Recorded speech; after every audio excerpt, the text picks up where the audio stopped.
It is Bitcoin Wednesday. Bitcoin Wednesday, the digital currency revolution in the Netherlands.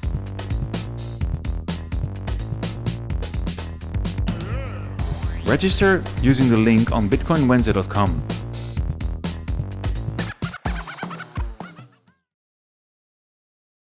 I recently, 8 months ago, moved to Glasgow. I quit my job and I started working for MaidSafe in Glasgow because I actually believe in the project and I wanted to launch and build on it myself.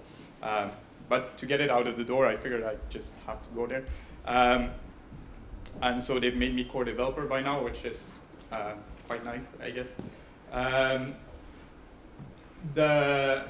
It's important to note, as it's being said, that it's not a blockchain technology. It's not based on Bitcoin.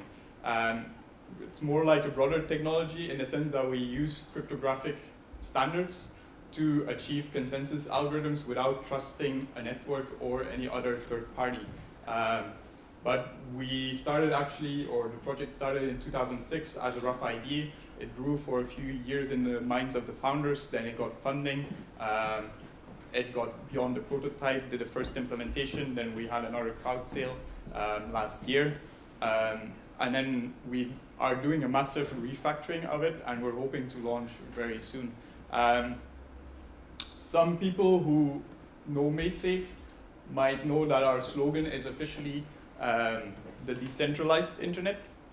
I changed the subtitle to Scalable Decentralized Applications, because that's actually what we're currently doing, is refactoring the code base. So we had an original implementation, but it was very inflexible to adapting to new applications. So putting new technology on top of it, it would have required a massive refactoring every time. So that's why we've been delaying our launch to make it more transparent and to get there. But first of all, let me just introduce it a bit.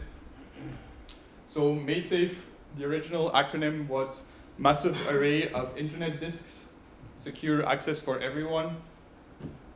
And it's being called the Safe Network by now because we're actively trying to push it into a community so that we don't have to keep developing, or at least we'll have some competition and competing ideas. And so I have a first question. What is the internet? I don't know whether someone has a definition that they want to offer. That's not a very easy question, actually, if you think about it. But you're a Bitcoin meetup, so you do actually know the answer already. My ruling definition is it's a collection of algorithms of protocols that nobody really decided we should use, but the majority of people uses. And so there's no rule why you wouldn't be able to add one. Like Bitcoin, it's a new protocol. You can add it. If people start using it, it actually becomes part of what you would call the internet. And so that's the aim of MaidSafe as well, defining a new protocol such that we just have more possibilities in the future. Because what is a problem with the current internet, whether you call it a problem, whether the internet is broken or not, the problem is if you have your own computer, you can only have a limited number of connections to another set of computers. You cannot make millions of connections and keep maintaining them on your own hardware. So what has driven World Wide Web and HTTP, it has centralized the internet into massive services that just serve as one access point to all the information we want to use on the internet. And that's kind of sad because the internet was not intended to be collecting everyone's data, but it is what it's currently doing. And so that's where MaidSafe started as an original idea. Can we not abstract away and build an actual functional, I'll try not to fall into technical language, but as I improvise, I'll do it. So can we not make a functional DHT, sort of like the BitTorrent network, but that actually autonomously functions and serves services that are verifiable but not able to be manipulated. And so imagine that you could do that. Imagine that you could own your own data and that you could own your own services without signing terms of conditions, because you'll be contributing to the network and there's no one else that you have to sign your rights away to. So the first question is ownership. How do you restore ownership of your data? The easiest way to do it is you lock it up, you keep the keys, and it's yours. Nobody else can do anything with it. So that's what self-encryption does. The idea is just automatically encrypt everything all the time before it leaves your computer and make sure that you manage the private keys.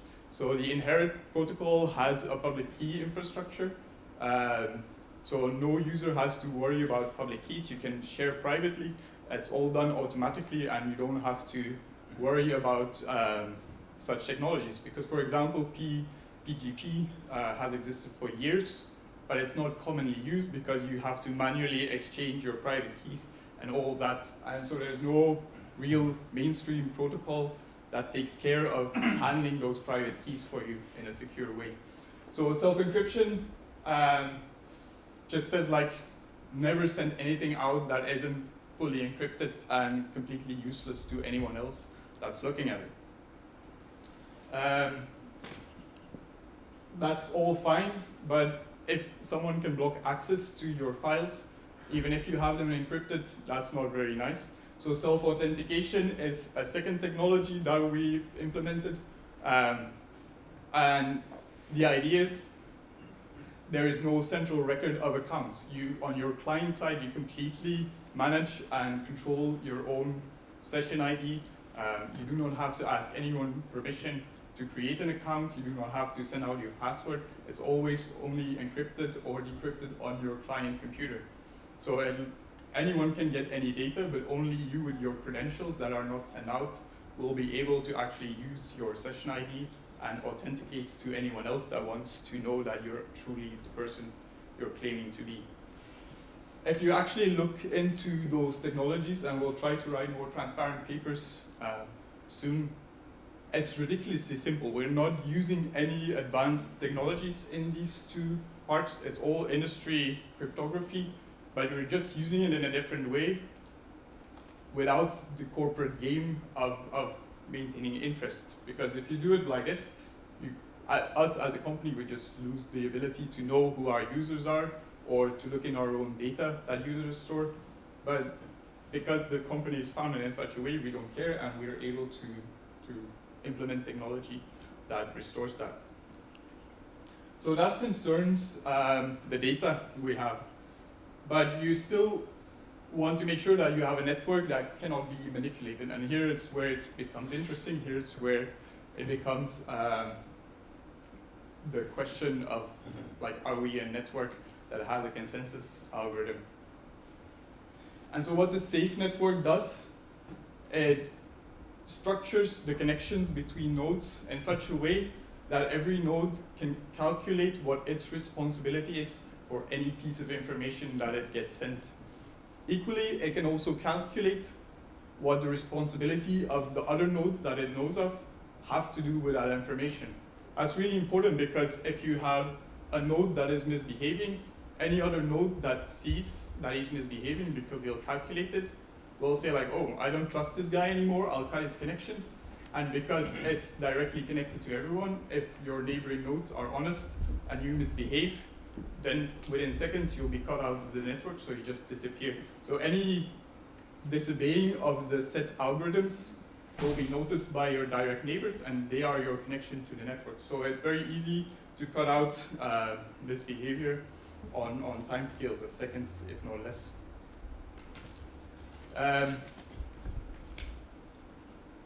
Actually, yeah, sorry, I keep rambling, and I have a very short presentation, so I'll go way short on my time. So if there are any questions, I should just, like, open maybe the opportunity to ask any questions. Otherwise, I'll sit down in 5 minutes. Yeah.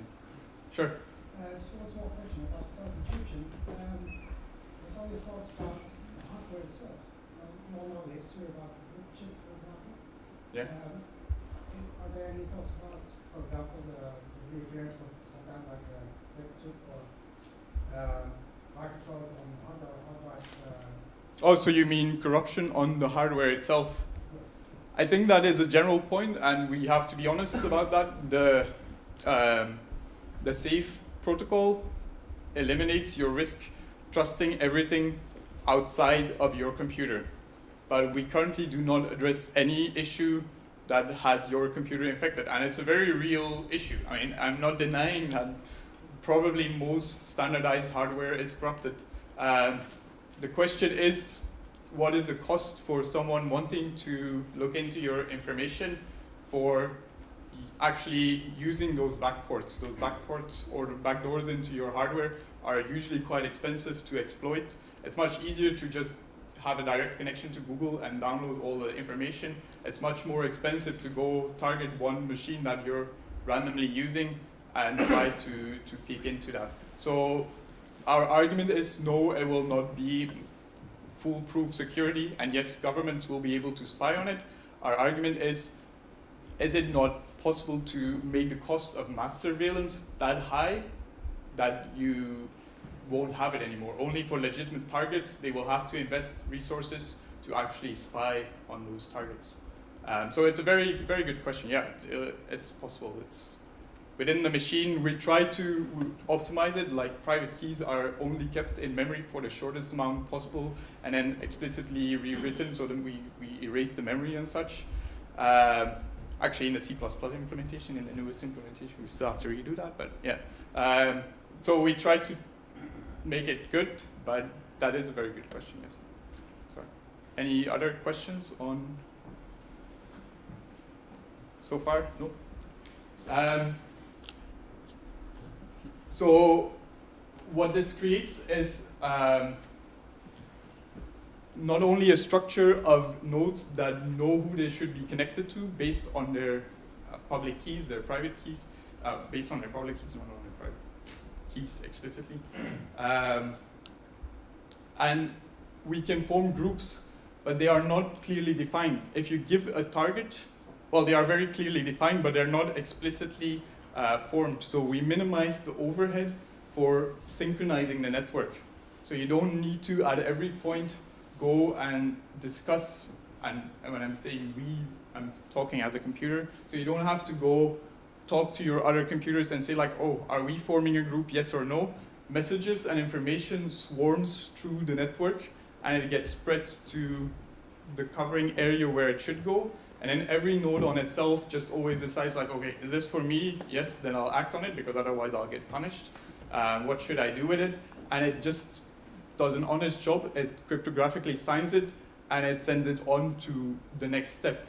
And so we have, for example, if you would be putting information on a network, you would send it to your client managers.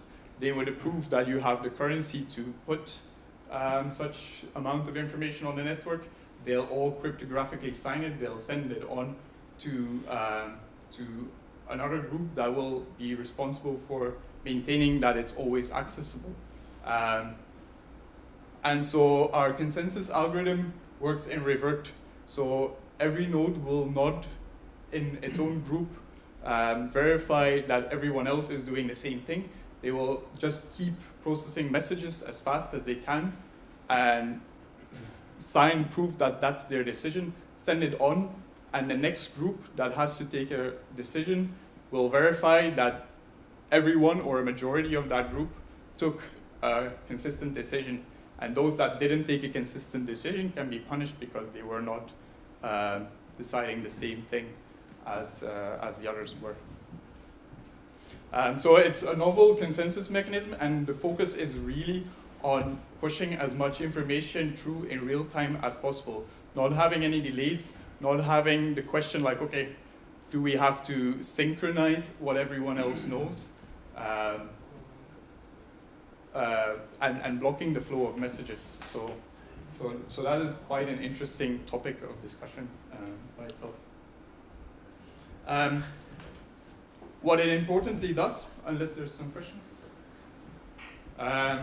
is we have an architecture to build decentralized applications, because we can make logical decisions and on flows of information. And what I'm very excited about myself is that if people looked at the code base, say 6 months ago, it would have not been very transparent where to start even like adding features. because the higher logic library was about 260 files of C++ code, over 250,000 lines of code. That was all the higher logic. Then we sat back and we said, okay, if we want to be future-proof, how do we go about this? And we crystallized the logic, took all the security and all the message handling down to one library that is actually, again, quite condensed. And the higher logic is just the explicit structure. It's almost a new domain language by itself, and we're pushing very much to achieve that. So you can just think about them as groups, like, okay, this group has to make this decision, and then it will forward on that decision, and the next group will make that decision. If people are not clear how these groups are formed, I can go into the details of how routing actually happens. Maybe that's a valid point, or we can come back to that. Yeah, I need to talk less fast and give some more space for questions. Sorry. I have a question on the applications that you mentioned that you will build or opening for several applications. Does it mean that each node of the network will need to have that extension for the application to work, or only a few of them? How does the application? So that's a very good question. So, and there's Ben, can you repeat the question, please? Oh, sorry. So, yeah, that's a good call. So the question is, how does an application actually work? Does every node on a network need to run the same software? Basically, that's your question, right? There's a first point that I will come back onto after, so I'll first directly answer your question, and I'll skip the introduction. Don't know whether that makes sense. There's three answers that I have to that. So the simplest thing is your application runs on your own machine. In that sense, it's not decentralized, and you can always do that, but you have a decentralized data store that you can share information with other people, and you can access information of other people, and you can synchronize information of other people, and then just process it on your own machine. So imagine a Facebook example. You would get all the relevant updates from your people that you know, pull them into your machine, and then just render your own Facebook page on your own machine. So that is the simplest form that anyone can do, and that gives an answer to your question. Then you just run whatever software you want, and importantly, you can host that software on the network itself, so you don't have to have it installed. You can just go by the name of that software, and the binaries for any platform can be hosted on the network itself. So in that sense, the user experience is very much as if it's present everywhere, but it's actually just run on your own machine. The second answer is MaidSafe itself is currently the only one writing the core libraries, and we have two what you would call applications, and we're building them explicitly in the core library. And so for that level of application, we don't really refer to it as applications. So the first one is storing data. Second one is SafeCoin to fund the actions on the network. In some sense, it's also an application, and it's what I was referring to before with the domain-specific language. It should be really transparent at this point to implement your own interface to our open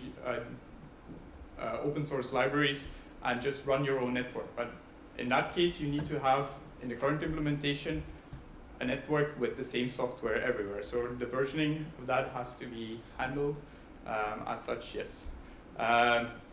The third aspect is what I think is the most interesting one and the most future one. Sorry if there's too many answers to your question. If I just briefly explain how we store data. So I already said you need to, if you want to create something on the network, you need to get authorization from the group that manages your account. We call them client managers. And they will verify that you paid your dues and authorize it for an actual group that will maintain the data you're storing. For people who know some parts of our current terminology, we call them like payment nodes. Payment nodes are a single machine that will be instructed by the group that is responsible for that machine to actually store that piece of information, and if it can't retrieve it, it will be punished. If it can retrieve it when it's wanted, it will be rewarded.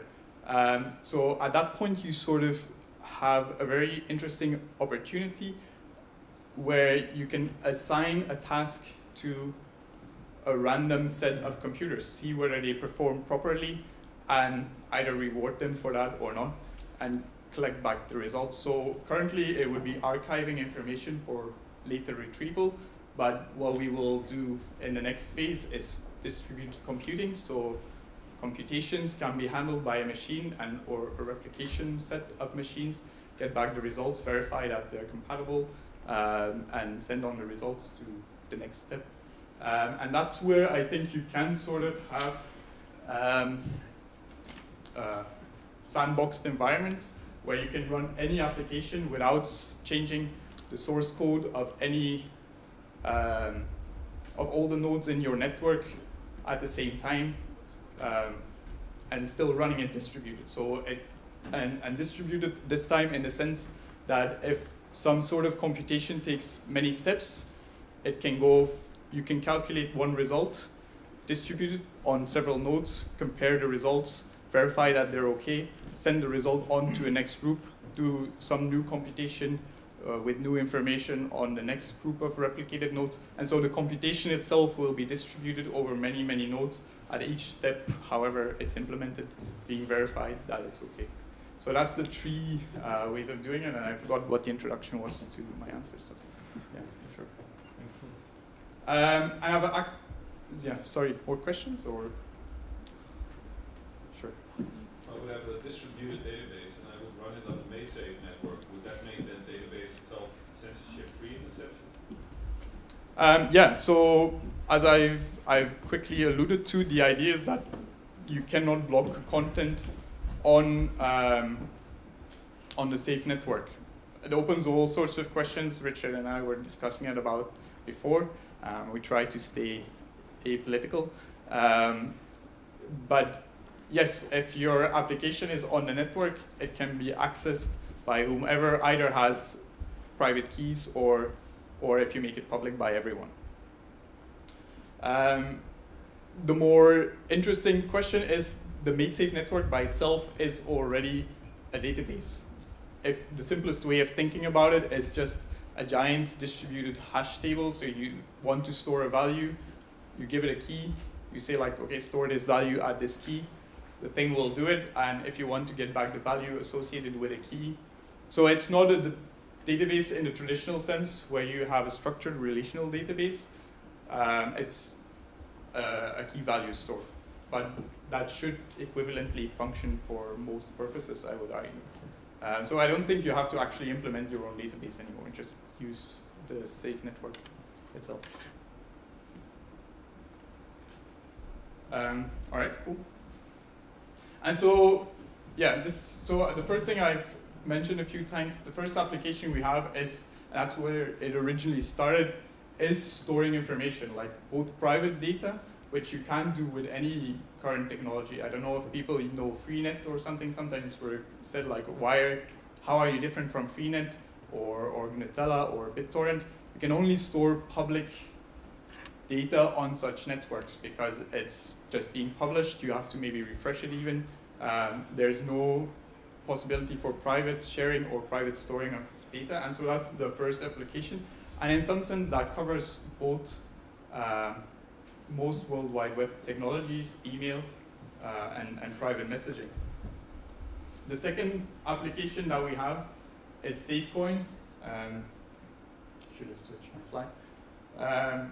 It's hotly debated because we're making a very big claim. We're claiming that because we have distributed applications that run on a network that cannot be manipulated, it becomes actually quite simple to, again, solve the double spending problem. And it's a massive claim. I'm not always comfortable making that claim. We just find ourselves in the location where we logically are forced to say that. So it will take some heated debates before that gets settled, either way.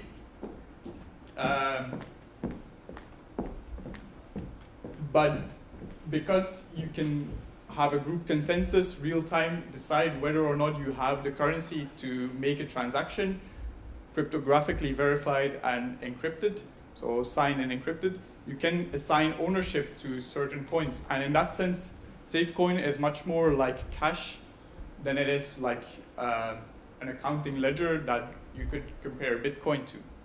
Bitcoin is a public ledger that centralizes, everyone has to have the same, or it pushes for everyone to have the same version of the history, which is very valuable technology. Here, it's different in the sense that there is no history of the transactions. You can say, like, I have that many safe coins and transfer them, and only if the network agrees and actually transfers them, you have your payment. So there are downsides, differences, and hopefully they just complement each other's functionality. I think I'm running. Yeah, this is. Sorry. Yes. Oh, so a question about distributed applications. Are they anonymized? Please come forward and ask the question in the mic. No, come here. What is the timing so far? How much time do we have today? About the distributed applications. Come here. The mic, Sorry. the mic is here. Sorry to make you all the way in. Yes, thanks. About the distributed applications, are they identifiable from the outside, or is it an anonymous, obfuscated stack? I mean, I can imagine a far future where there are MaidSafe service providers, and obviously you need resources, you need bandwidth and disk space, and there are locations on the planet where the resources are cheaper. So you have a hidden incentive for service providers on that space. Are the distributed applications anonymous? Is it uniquely identifiable which applications are distributed from the outside? And is it possible for the MaidSafe service provider to pick and choose? So the first thing, you introduce a MaidSafe service provider. Kind of like so you provide bandwidth and disk space. For Or example, so it doesn't have to be big. It can be like any small home computer or even a mobile or phone. if you don't own a computer and you pay somebody else. Yeah. Okay. So then your question is, if I got it correctly? Are the distributed applications identifiable from the outside? I mean, if I have my own custom-made client, can I choose which applications are distributed or not?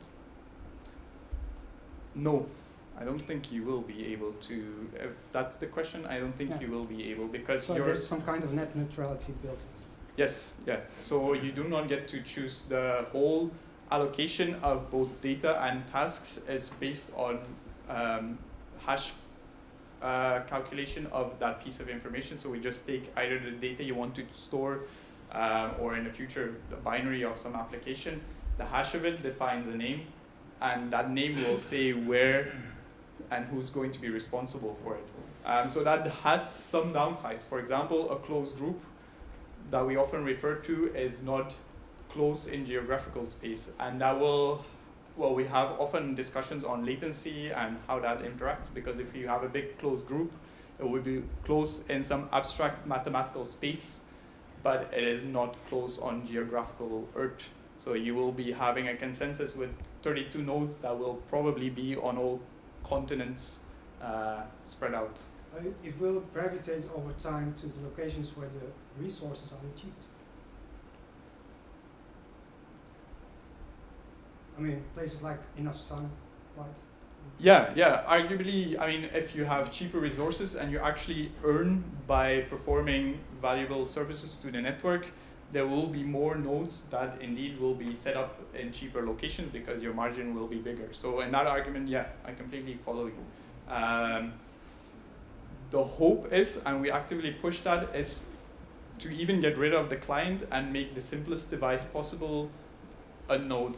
So we've done rid of, I don't know whether some people will know this, but before you had what you could call a persistent vault. So if you turned off your computer, all the data that was stored on it, if you would come back, you could say like, oh, this is my private key. I can prove that I was this node before. Hello, I'm still here. I have the copies of the data that I was storing. Currently, we've done away with that completely. So if you go offline, we consider you dead forever and you have to come back as a new node. So that makes it very fluid and data will be always on the move. So it makes that even smaller nodes, or that's our push to even make mobile phones compatible nodes on the network. Like if they are charging for an hour, they have a Wi-Fi connection, why not use that processor? So we're trying to get as many processors by default connected to the node, not just the ones that have a 1 terabyte disk attached to them. Thank you. So yeah, that's a an implicit answer to your second question, in the sense that we actively push to have as many small chips connected, and that should counteract the location-based collision. Yeah, I think I'm pretty much done. I don't know whether I have a timing estimate from Faye. Yeah, you're 35, 40 minutes, so just 25 seconds. How many minutes do I have left? It's about 20, 30? 35, 40 minutes you're speaking now.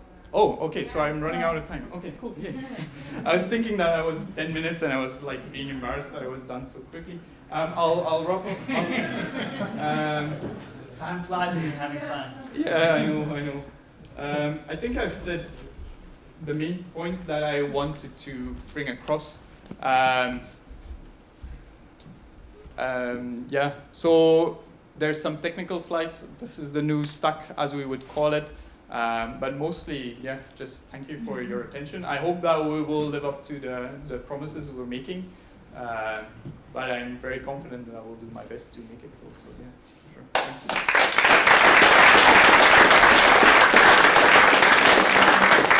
Thanks very much, Ben. I don't know if we have 1 or 2 minutes for a couple of last questions. I'll just kick off with one. Yeah.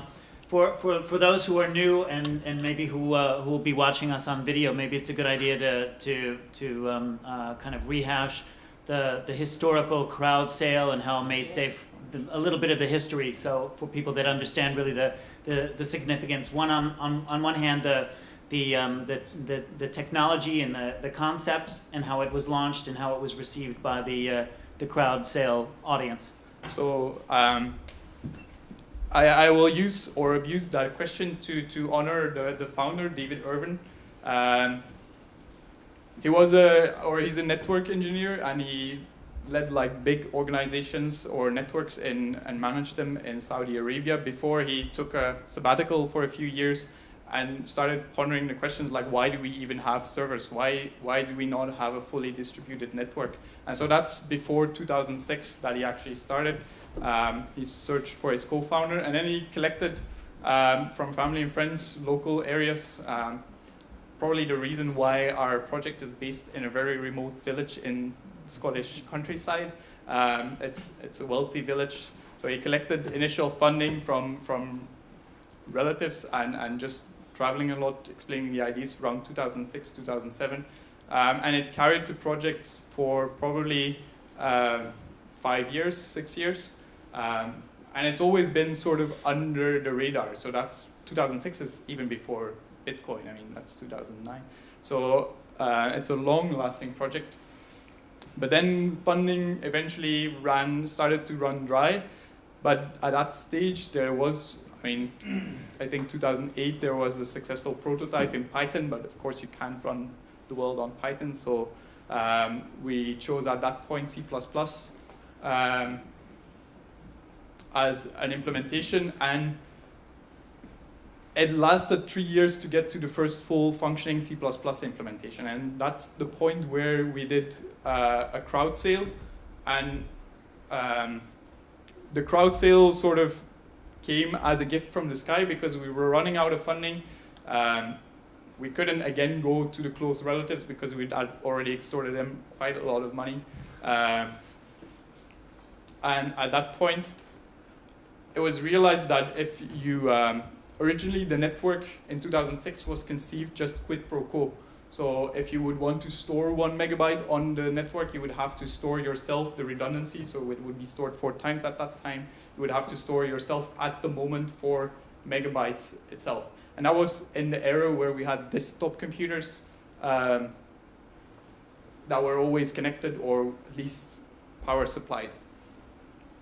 But by the time 2009 to whatever, you have mobile phones, you want to be able to access the internet, your services on a mobile phone without having to yourself download and store 4 megabytes for every megabyte you're trying to upload.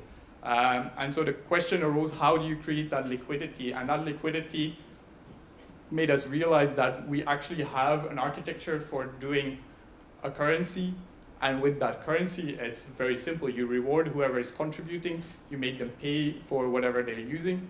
And if you have a desktop computer at home that's running and serving, you can store on your mobile phone with just the transferring of the currency. You don't have to be physically as a machine, as a cell phone at that point running. And so in April last year, we sold 10% of all MaidSafe coins. All MaidSafe coins and 10% of Safe coins. So Safe coins will be the currency that runs on the Safe network inherently. There will be 32 coins, which is roughly 4 billion coins. So we sold 10% of that, 420 million coins in 5 hours, quite quickly, much shorter than we anticipated, and raised $8 million roughly in those 5 hours. So currently we are okay with funding. And it's quite comforting to know that. And it allows us also that money allowed us to push for remote developers. So we have people in the office in Troon, but we stay still very low key. We have remote developers all over the world that we're paying with that money. We can hire experts on fields that we're ourselves not experts in. So that's very, very welcome money. And so we're hoping to release quite quickly. And at that point, anyone who has the MaidSafe coin that is currently on the blockchain hosted, once the network launches, you can exchange that MaidSafe coin one-to-one to a Safe coin on the network. So that was the idea of doing the pre-sale before network launch to give us funding. I think that brings us today. Yeah, paid for my plane ticket, so yeah, thanks.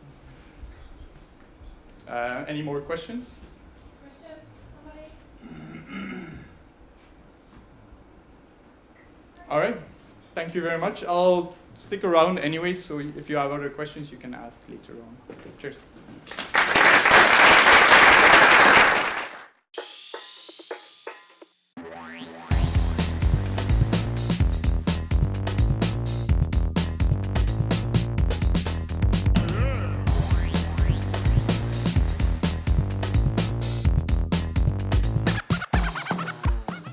Bitcoin Wednesday.